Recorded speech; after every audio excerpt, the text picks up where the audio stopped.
one of the world's first jet airliners takes off from Italy. The plane is the ultimate in high-speed luxury travel. But just 26 minutes into the flight, it explodes catastrophically. 35 people are dead. The tragedy stuns a nation. A team of investigators must solve the mystery of why this state-of-the-art aircraft disintegrated on a routine flight. What they discover in the wreckage will cause a turning point in the history of aviation and change passenger travel forever. Disasters don't just happen. They're a chain of critical events. Unravel the clues and count down to those final seconds from disaster.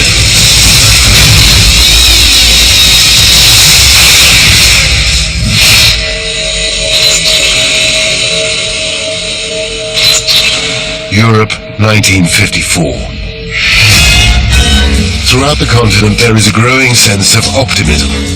As the nightmare of World War II begins to fade, former enemies forge new links.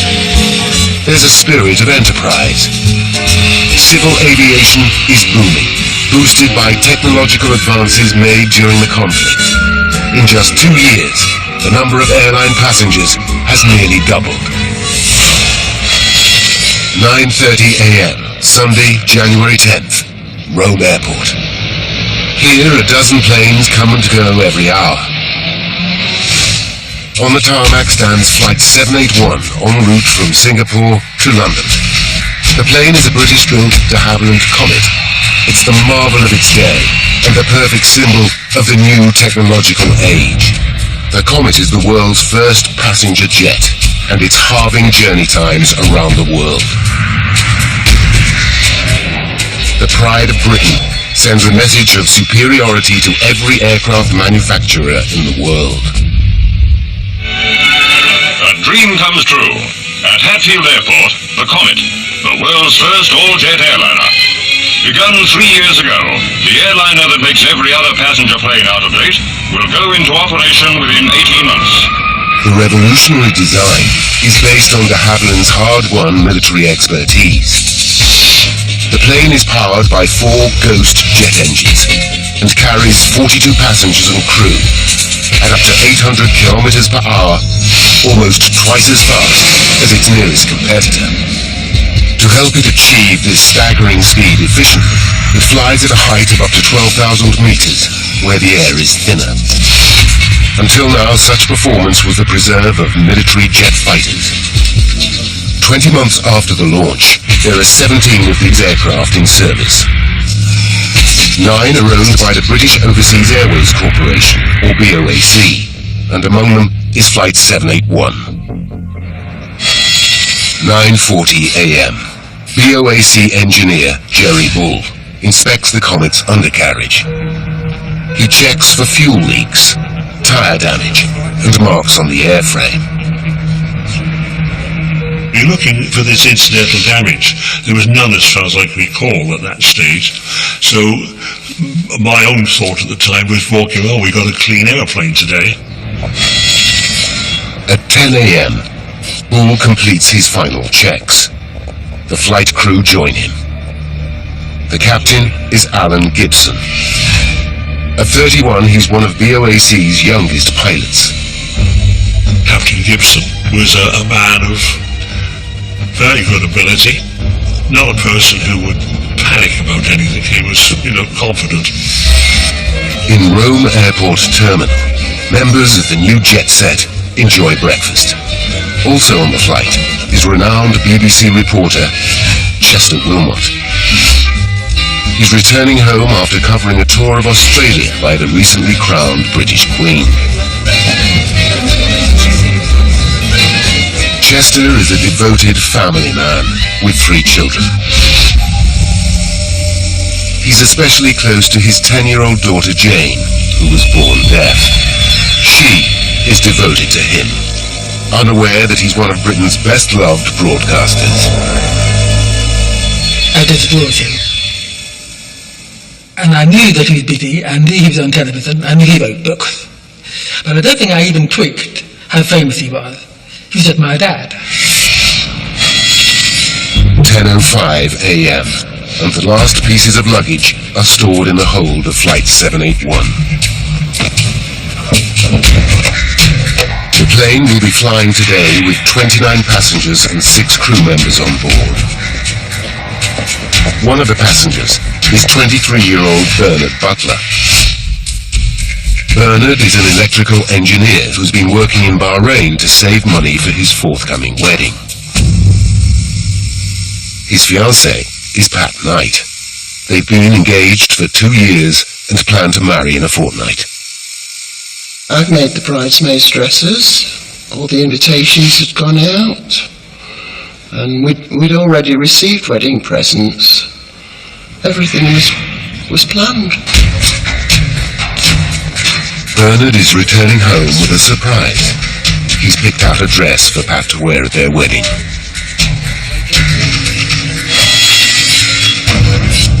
At 10:18 a.m., all pre-flight checks are complete. Captain Gibson signs to confirm that everything is in order. Captain Gibson seemed very relaxed, also looking forward to getting home. Flight 781 is just one of 5 BOAC services from Rome to London today. An older generation of slower propeller-driven airliners make up the other flights.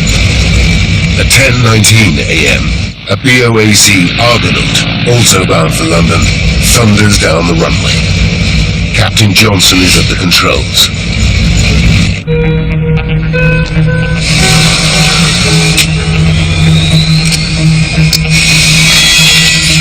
At 10:30 a.m., 11 minutes after the Argonaut's departure, the Comet taxis to the runway. Jerry Bull salutes goodbye. BA781, John Clear Control. Control, this is flight BA781. We are clear for takeoff. Roger. Air traffic control grants permission for takeoff. 1 minute later, the high-tech plane takes to the air. It's a sunny day, and conditions for flying are perfect.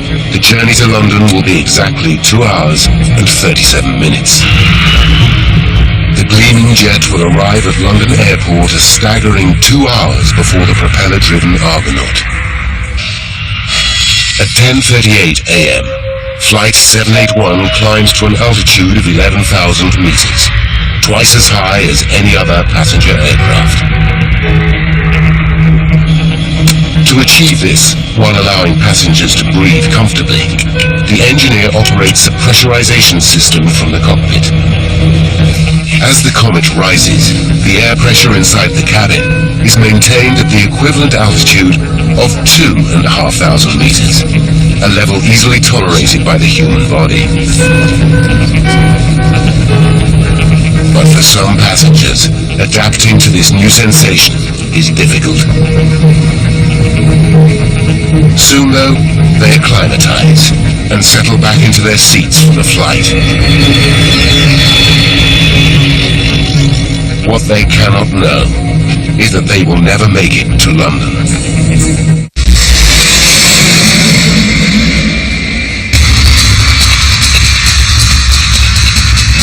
(1954), and a state-of-the-art Comet jet airliner has taken off from Rome en route to London.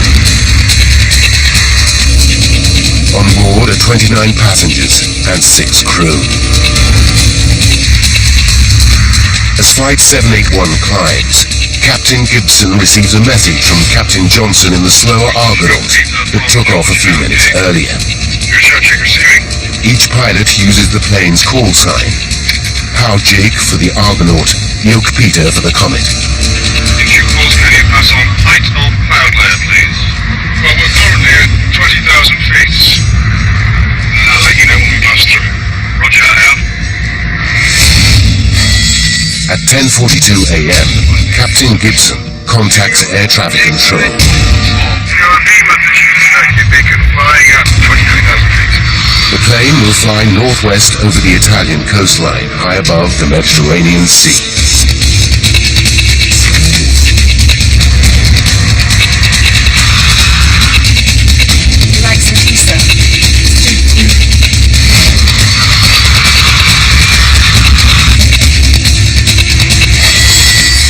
10:51 a.m., Captain Gibson again radios the Argonaut.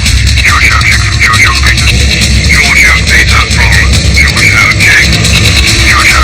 Women.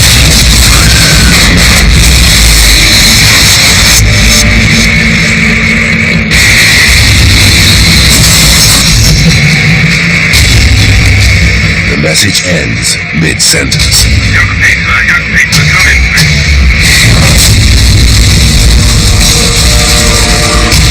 When Captain Johnson gets no response, he contacts Rome Airport. We've lost contact with DA-17. Operator Suter disappeared. Erased. At 10:56 a.m., the airport controller tries to contact the Comet.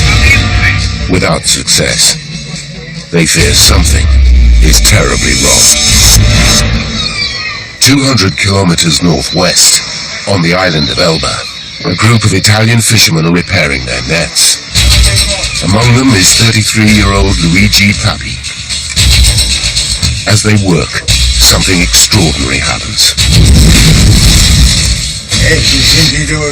I felt a break in the air, and then there was a bang, and I heard a sound like thunder, but it was not like any thunder I'd ever heard before.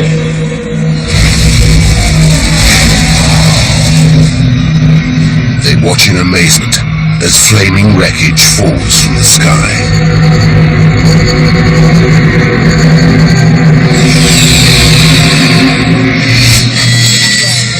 At 11:15 a.m., air traffic control receives word that a plane has crashed into the sea off the island of Elba. It confirms their worst fears. Jerry Bull hears the news. The senior engineer says, "Got some bad news, Jerry." And I look at him and he said, "The Comet's down. It's an emptiness. You can't really describe it. It's just this numbness you get." And the next reaction, of course, is it something I didn't do? 12 p.m. Greenwich Mean Time.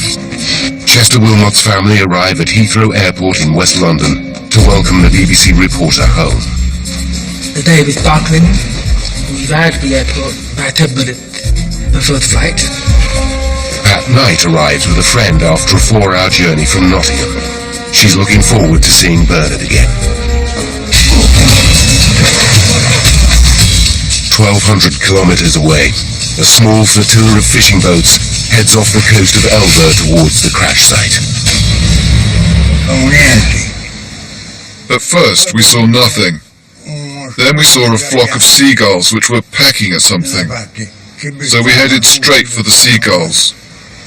And that was where the plane had crashed.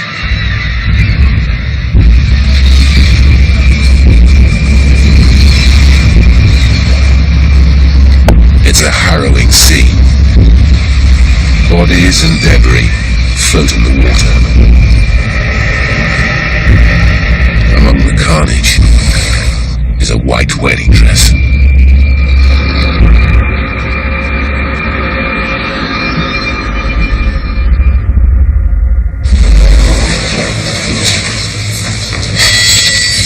at 1:30 p.m.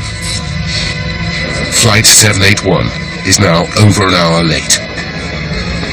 Airport staff mark the plane as delayed. Jane Wilmot keeps a close eye on the arrivals board. Mother wants to keep me busy. So she's staying me off. Keep asking questions. Plane delayed, plane delayed. Jane suddenly notices that all reference to Flight 781 has been removed. She decides to ask at the BOAC desk.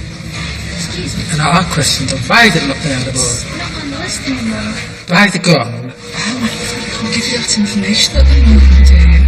We can't tell you. Have you got someone with you? Go and get your mother. I'll be happy to speak with your mother. Edith Wilmot is taken to a side room. Her children wait outside. They still believe their father's plane is delayed. I'll just... Oh well. The things happen. Minutes later, Edith returns visibly shocked and close to tears. Darlings, there's been an accident. She tells her children that Chester is dead. Jane will never see her beloved father again.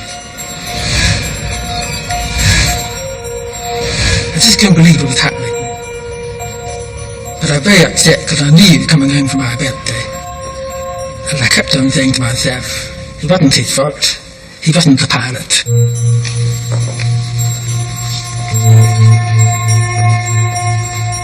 The grim task of informing friends and relatives continues. Patricia Knight can scarcely believe what she hears. We were told it had come down. They didn't know whether there were bodies found or not. And there was nothing we could do. In an instant, Pat's hopes for the future are destroyed.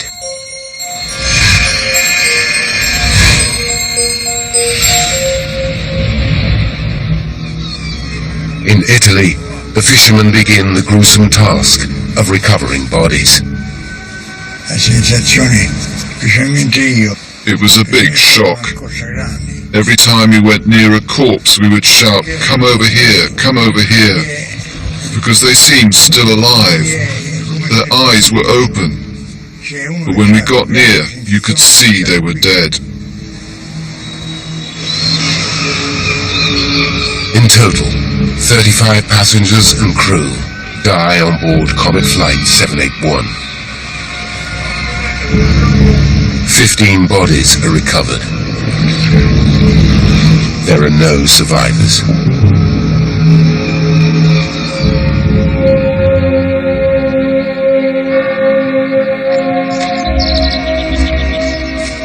The dead are carried to a small chapel in Port Azzurro.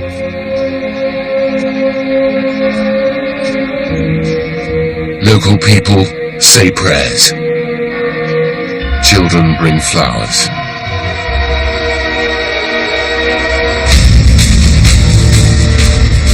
The horrific crash is headline news around the world. The question on everybody's lips is how could the most advanced airliner in aviation history just fall out of the sky? Was it a tragic accident? Or something more sinister?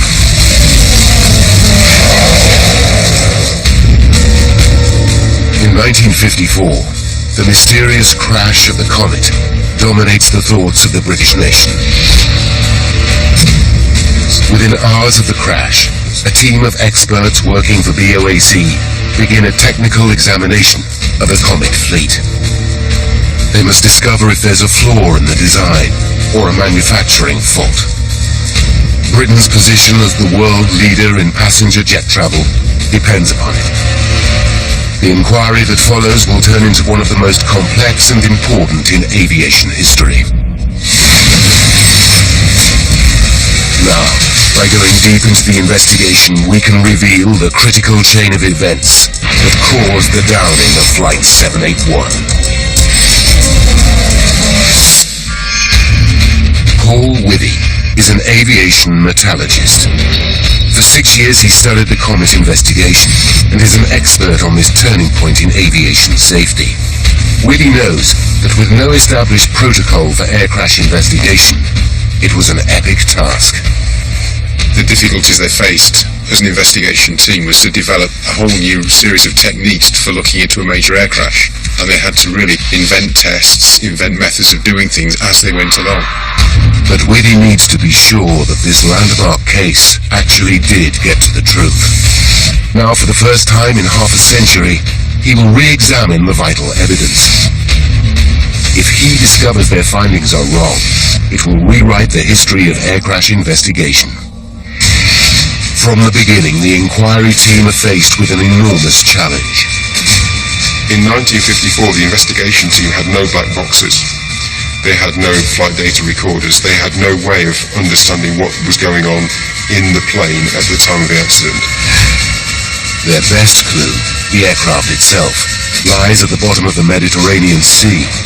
Without the remains of the plane, the team know they must unravel the mystery with the flimsiest of evidence. With little to go on, the press speculate that sabotage might be the cause of the crash. These are the early years of the Cold War, and there are fears that subversive communists may be responsible. Sabotage. A bomb. And that came up fairly rapidly, you know, it has to be. How did it happen? A bomb could have been hidden on board while the plane was taking on extra baggage. It's only a theory, but if true, it would at least eliminate doubts about the safety of the Comet itself. With the pride and prosperity of a nation riding on the Comet's success, a close eye is kept on the investigation from the very top. Winston Churchill himself. If saboteurs are responsible, the investigators know they must come up with hard evidence. They know that Flight 781 would have been flying at around 11,000 meters when something caused it to break up and fall from the sky. The Italian fishermen provide a few clues. Saw a huge ball of fire, rotating, plunging into the sea. It left a huge cloud of smoke. Captain Johnson, pilot of the Argonaut, deepens the mystery. The radio went dead in mid-sentence. Everything just cut out instantly. But it's the victims themselves that provide the biggest mystery. Within hours of the crash, Italian pathologist Dr. Antoni Fornari examines the bodies. Despite Fornari's considerable experience, he finds a pattern of injuries he has never seen before. The victims suffered broken limbs and damaged ribs, injuries sustained after death. But what confuses Fornari is that many of the bodies have fractured skulls, wounds he discovers that were sustained before death. He finds another puzzling clue. The lungs of almost all the victims are extensively damaged. Many have ruptured like an exploding balloon. To top it all, Fornari finds no evidence of a bomb blast. It's a strange, perplexing picture, and he's baffled. With so little evidence, the investigation hits a dead end. Concerned, Prime Minister Churchill summons his advisors and takes an unprecedented step. Churchill commands the Royal Navy to retrieve the wreckage of Flight 781 from the seabed. His orders are simple. Endeavour to locate and solve Comet. The task, however, is anything but simple. There has never been a salvage operation like it before. The wreckage lies at a depth of 120 meters, and no one knows exactly where. Today, if an aircraft crashed in similar circumstances, the black box recorders would have transponders and would lead the investigators and the recovery teams to the spot where the aircraft was. The Navy didn't have that information. HMS Wrangler, an anti-submarine frigate, searches an area of 260 square kilometers. 3 salvage vessels are on hand to help. They're equipped with the most up-to-date technology, including an underwater camera and a deep-sea observation chamber. But progress is delayed by bad weather.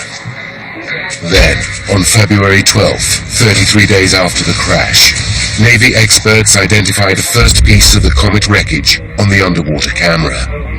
Divers descend to the seafloor. Over the next few weeks, small bits of debris are sent back to England for examination. Then comes a major find. A large section of the rear fuselage is located, and brought to the surface. Meanwhile in London, the Comet fleet sits idle. BOAC hemorrhages cash at the rate of £50,000 per week. With so much invested in the aircraft, pressure builds to get the planes back into the air. On March 23rd, 10 weeks after the disaster, the British government give the airline the go-ahead to resume service. At London Airport, a Comet airliner about to leave for Johannesburg was taking out extra crew members. Press and television attempt the relaunch. Everybody was in high spirits at the resumption of Comet flight. BOAC Chairman Sir Miles Thomas gives the Comet a public vote of confidence. We obviously wouldn't be flying a Comet with passengers in it on service were we not fairly satisfied that the conditions are acceptable for carrying passengers anywhere in the world.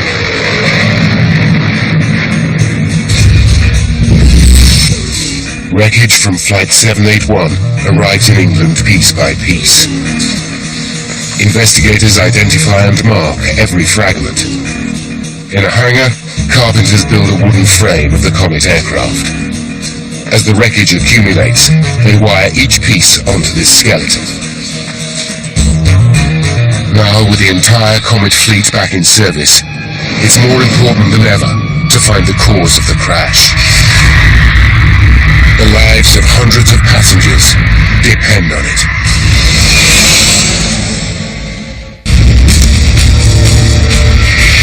April 1954. While investigators urgently look for clues into the crash of Comet Flight 781, the British government give BOAC the go-ahead to relaunch their Comet fleet. It's a terrible mistake. At 6:32 p.m. on April 8th, 16 days after the resumption of flying, a Comet takes off from Rome bound for Egypt. 14 passengers and 7 crew members are on board. 33 minutes into the flight, the pilot records that he's on course flying at 11,000 meters. It's his final message.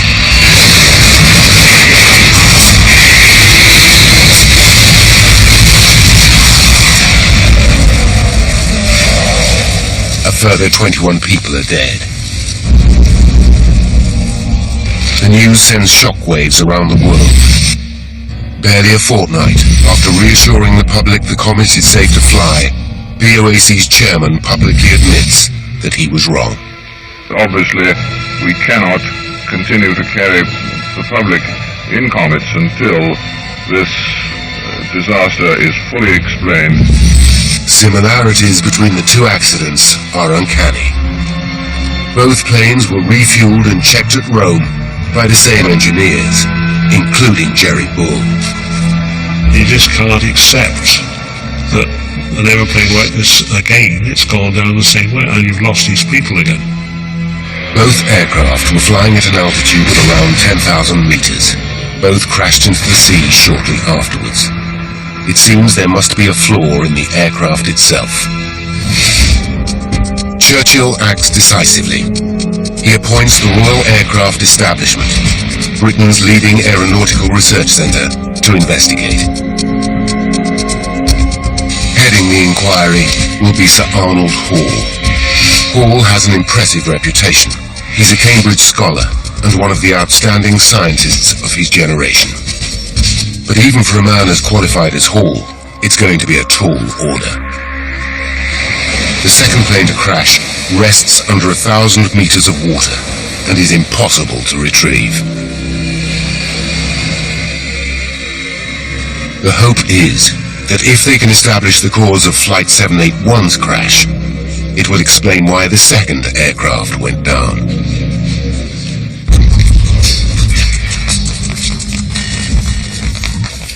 Over the next 4 months, 781's wreckage is methodically pieced together at Sir Arnold Hall's headquarters in Farnborough. It's groundbreaking work.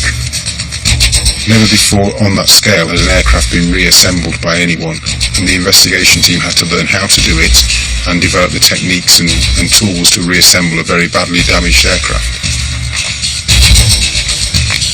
As they examine each piece of debris, they find intriguing clues.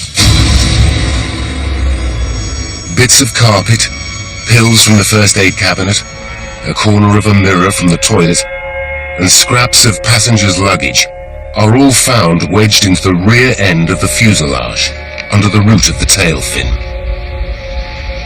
It suggests an explosion at the front of the cabin that blasted personal belongings to the rear of the plane. The question is, how and where did the explosion start? As the wreckage begins to provide some clues, so too do the victims.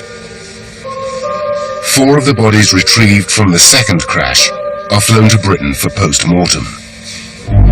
The pathologist finds identical injuries to those of Flight 781, fractured skulls and ruptured lungs. Paul has a hunch. Could the entire plane have burst like a balloon?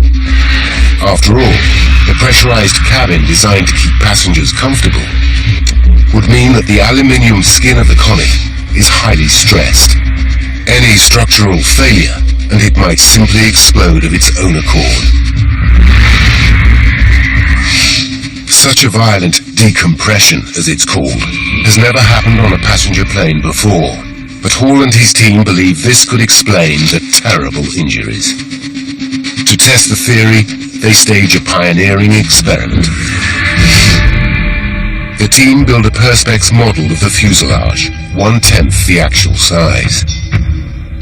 The cabin includes 28 miniature seats with 6 dummies. The model is housed inside a pressure chamber. When the pressure in the fuselage is increased to 8¼ pounds, the equivalent of flying at 12,000 meters, the team deliberately rupture the model.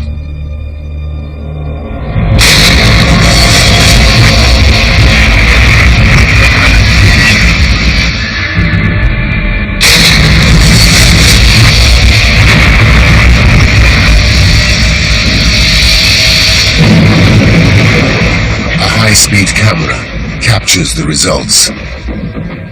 The rapidly escaping air causes a tremendous release of energy. Seats tear apart and fly through the air. The dummies catapult vertically and smash their heads on the cabin roof. It's a graphic demonstration of a phenomenon experts like Paul Whitty understand only too well. The pressure cabin exploding is the same as a 500-pound bomb going off inside the cabin.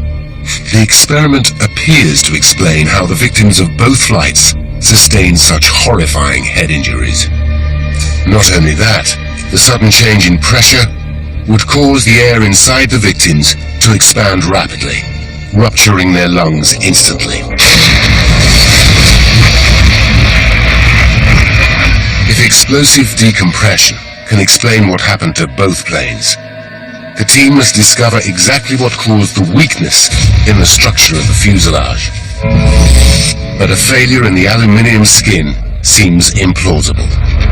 The manufacturer's own tests show the natural life expectancy of the fuselage is over 10,000 flights, many more than the number flown by the 2 crashed planes.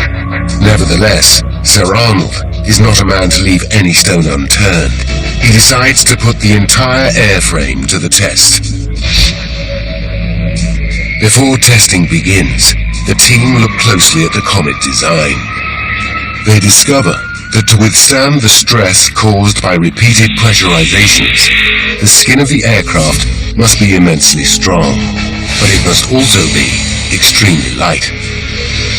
In order to achieve this, de Havilland developed a lightweight aluminium alloy skin, just over 0.5 millimeter thick.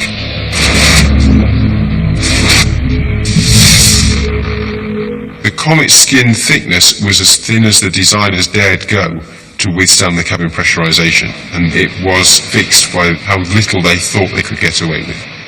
Sir Arnold devises a test to assess the strength of the plane's fuselage. The experiment is on a completely different scale to anything they had attempted before. It requires the construction of a massive water tank, measuring 34 meters long by 7 meters wide and 5 meters deep. Working non-stop, it takes a team of engineers 6 weeks to complete. The team at the Royal Aircraft Establishment are working really hard. They're working 24 hours a day, they're working shifts, they're sleeping on site. They are a very dedicated team. By May 29th, it's ready. The engines and cabin upholstery of a Comet are stripped out. The empty plane is gently maneuvered into the water tank, with the wings protruding on either side. Engineers fill the tank and the plane with water. When they are both full, they force more water into the plane, pressurizing it as if it were flying. After 5 minutes, engineers reduce the pressure. Each test puts the same amount of strain into the aircraft as a single flight at 12,000 meters. Sir Arnold plans to test the fuselage to destruction. It could take up to 5 months. The experiment runs 24/7. Using 1950s technology, it's a grueling task. Today we wouldn't do a water tank test. We'd actually use computer modelling and computer simulation to understand how the aircraft would behave. As the tests continue, there are other lines of inquiry. In mid-June, 5 months after the crash of Flight 781, the team assembled 2/3 of the fuselage onto the wooden frame. Half a wing lies on the floor. It's now clear from the tears in the metal that the aircraft has indeed decompressed violently and blown apart at the seams. By following the fractures back to where they started, they think the initial failure was probably at the front of the fuselage, somewhere between the cabin and the cockpit. It seems as if the tail and rear fuselage then came away from the main cabin. The rear wing structure followed, and then the outer wingtips. The cockpit broke away as the plane plummeted to Earth, and finally fuel from the wings set the debris ablaze. But the exact cause of this tragedy is still a mystery. Then, on June 24th, Sir Arnold Hall gets a call that changes everything. The team running the water tank test has had a major breakthrough.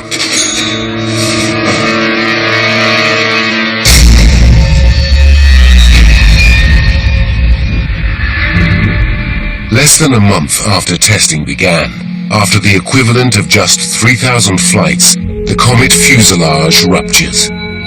Engineers immediately drain the tank, and Sir Arnold Hall inspects the damage. There is a massive tear in the aircraft's skin, 2 meters long and 1 meter deep. The tear follows the line of the plane's windows and doors. It's a shocking but vital turning point. They have uncovered a major weakness in the structure of the Comet. The entire fleet seems to be fatally flawed. I think everybody was thunderstruck. De Havilland certainly were thunderstruck because they didn't expect a Comet airframe to fail so soon in its life. But what triggered such a dramatic failure? There's one prime suspect, a phenomenon known as metal fatigue. It's something Paul Withy knows well. This is a piece of aluminium sheet similar to that which was used on the Comet skin, but much thinner. One cycle of load isn't going to fail it at all, but if I repeatedly load it, like this... Fatigue is caused when a metal is repeatedly flexed one way and then the other. There you can just see it's about 3 or 4 millimeters across the sheet. After a while, minute cracks start to form. Cracks growing further and further across the sample. The cracks steadily increase in size, and eventually the part fails. But there are 2 problems with this explanation. Metal fatigue leaves a telltale microscopic pattern on the surface of the metal. Although in the 1950s, the technology for detecting this pattern is infancy. None of the parts reclaimed from the sea seem to show any sign of it. Secondly, before the Comet went into service, the manufacturers did extensive fatigue tests to find out how the fuselage would behave under repeated pressurizations. It passed with flying colors. Sir Arnold knows he must come up with hard evidence to prove the theory. He must find a part of Flight 781 that shows signs of the fatigue. The piece of evidence that Sir Arnold needed above all other was that source of fatigue crack growth that he knew was there in the airframe somewhere. A single piece of wreckage is all that's needed to validate the entire investigation. But this crucial evidence still lies at the bottom of the Mediterranean Sea.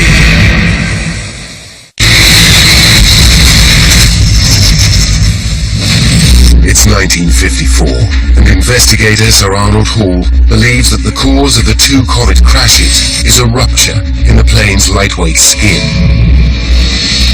After a unique pressure test on the Comet's cabin, the team examined the 2-meter split that has ripped along the side of the fuselage.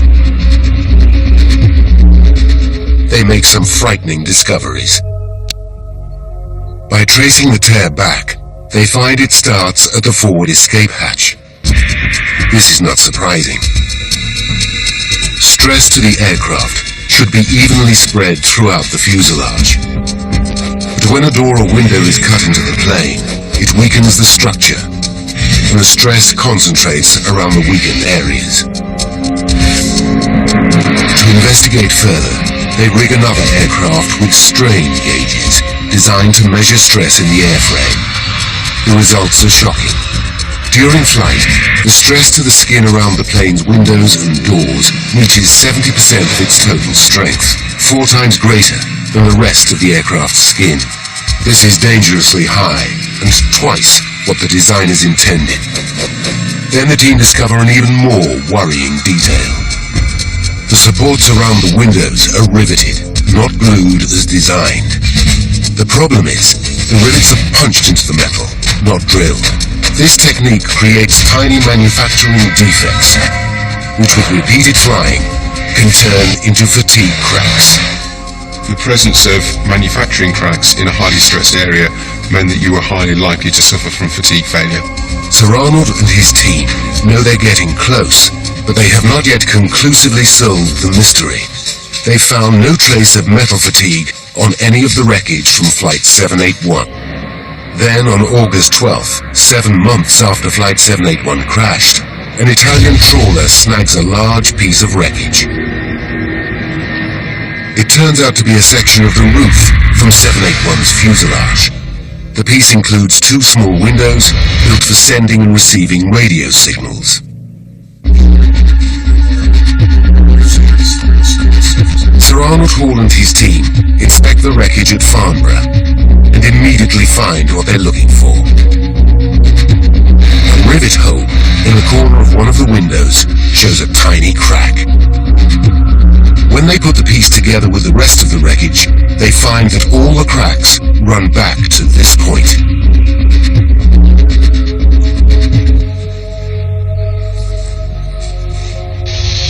They have their missing clue. The future of the Comet, the world's first passenger jet airliner, hangs upon the outcome of a court of inquiry being held at Church House. On Tuesday, October 19th, after 6 months of grueling work, Sir Arnold Hall presents his findings to a court of inquiry. But one detail fascinates Withy. In 1954, the techniques for analyzing metal fatigue were crude. The final piece of wreckage was examined with an ordinary microscope, and the team relied on experience to make their conclusion. Today, London's Science Museum safeguards the crucial piece of wreckage. Paul Withy goes to see the historic item for himself. No one has ever used modern methods to re-examine the evidence. Using 21st century know-how, Withy wants to look again at the wreckage and check that Sir Arnold got it right. In order to preserve the damaged section, it has been mounted onto a plate. Running from a rivet hole is the crack which, it's believed, started the catastrophe.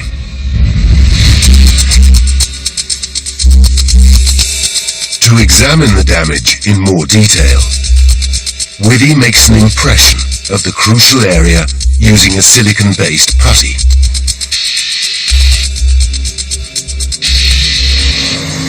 Then, at Imperial College London, Whitty uses an electron microscope to examine the sample. Magnifying the crack about 200 times, Whitty shows what Sir Arnold would have seen. This is the fatigue crack we saw on the Comet skin, and Sir Arnold Hall and his team could see that using their techniques of the day. But zooming in further to 800 times, Whitty can see detail that Sir Arnold never could. He finds a tiny manufacturing defect, probably formed when the rivet was punched into the metal. And it was that manufacturing defect that caused this fatigue crack to grow. And it's this image here that shows that Sir Arnold Hall and his team were right. It vindicates them in seeing that it was a fatigue crack which then grew to failure. 52 years after the most groundbreaking and innovative investigation in aviation history, Paul Whitty has conclusive proof that Sir Arnold Hall's results are absolutely right. Now, by rewinding the events leading up to that fateful crash, and by following the evidence uncovered during the investigation, we reveal how Flight 781 was down. 10:31 a.m., January 10th, 1954. 26 minutes to disaster. Flight 781 takes off from Rome Airport. The plane is designed with an exceptionally thin aluminium skin. Rivets punched into the aircraft during construction create microscopic manufacturing defects. On each flight, the pressurization system puts enormous strain on the fuselage, causing stress to the skin, especially around the windows and doors. Repeated pressurizations turn the manufacturing defects into fatigue cracks that get bigger with every flight. 19 minutes to disaster. Flight 781 climbs to 11,000 meters. As it ascends, the pressure increases and the aircraft's skin becomes more stressed. At 10:51 a.m., the Comet's pilot, Captain Gibson, sends a radio message. 5 seconds to disaster. A fatigue crack reaches 2 centimeters in length, and the aircraft skin rips apart.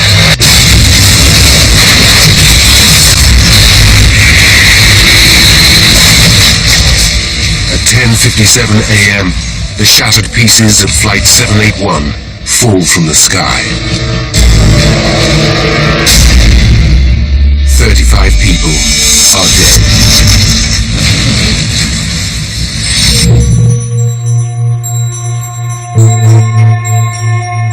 On the island of Elba lies a memorial to those who lost their lives over 50 years ago. The pain of the tragedy will never be forgotten, but the scientific understanding gained during the investigation is comfort to some. I know it gave my mother a great deal of comfort for the test they did on the following the Comet crash. They saved people's lives later. 4 years after the crash, the Comet did fly again, but it never achieved the commercial success it once promised. In the interim, American company Boeing developed their own passenger jet and became the dominant force in the world of aviation. The de Havilland Aircraft Company went into decline and were eventually taken over. Passenger air travel had changed forever.